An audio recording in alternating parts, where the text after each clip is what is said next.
Kismaayo kudlad siyaasiyiin ah oo ka dhan ah hogaamiyaha Jubbaland Axmed Maxamed Islaam Madoobe ayaa looga dhawaaqay magaalada caasimadda ee Muqdisho xilli shakhsiyaad Madoobe saaxiib dhow la ahaa ay ka soo muuqdeen waxaanu daboolka ka qaadi doonaa Madoobe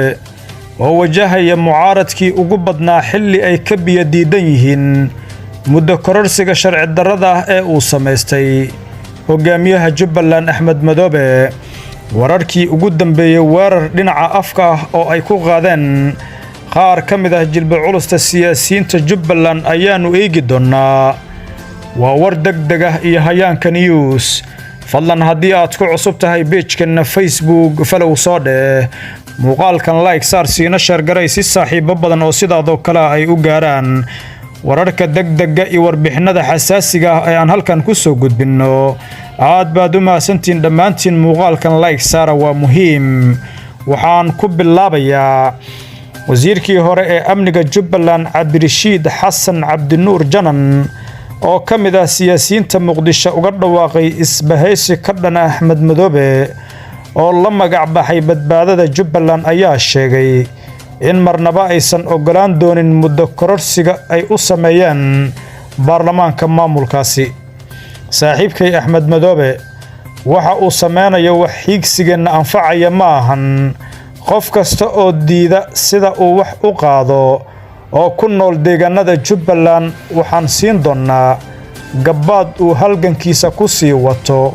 waxaa sidaas yiri hogaankii hore ee amniga Jubbaland Cabdirashiid Janan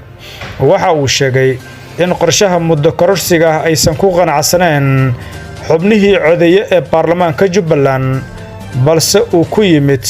amar uu bixiyo hogaamiyaha Jubbaland Axmed Madoobe oo jooga Dubai Imaaraadka Carabta madaxweyne ku-xigeenkii hore ee Jubbaland Senator Cabdullaahi Sheekh Ismaaciil Fartaag oo saaxiib dhow la ahaa madaxweynaha Jubbaland Axmed Maxamed Islaam Axmed Madoobe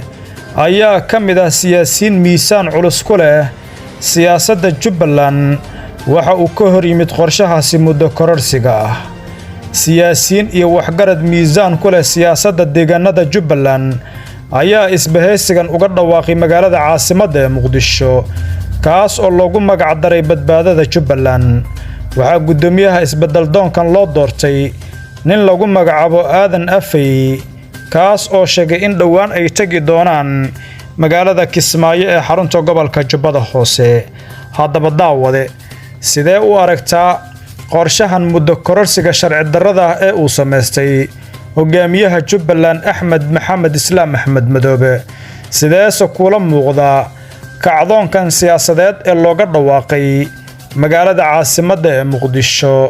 yaa isleedahay arintan waa ay ka dambeeyaan aragtidaada iyadoo qoraal ah waxaad noogu reebi kartaa qaybta hoose commentiga tan iyo kulan dambe nabadgelyo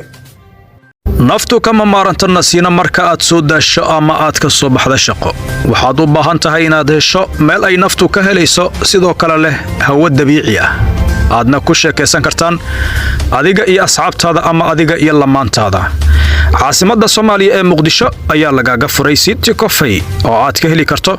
cabitaano coffee iyo cunnada fudud oo aad ka heli doontaan City Coffee waxa ay ku taallaa agaarka isgoyska kilometer 4 ama dabaqa Som Oil wixii faahfaahin kala xiriir telefoonka shaashada ka muuqda ha mooganin City Coffee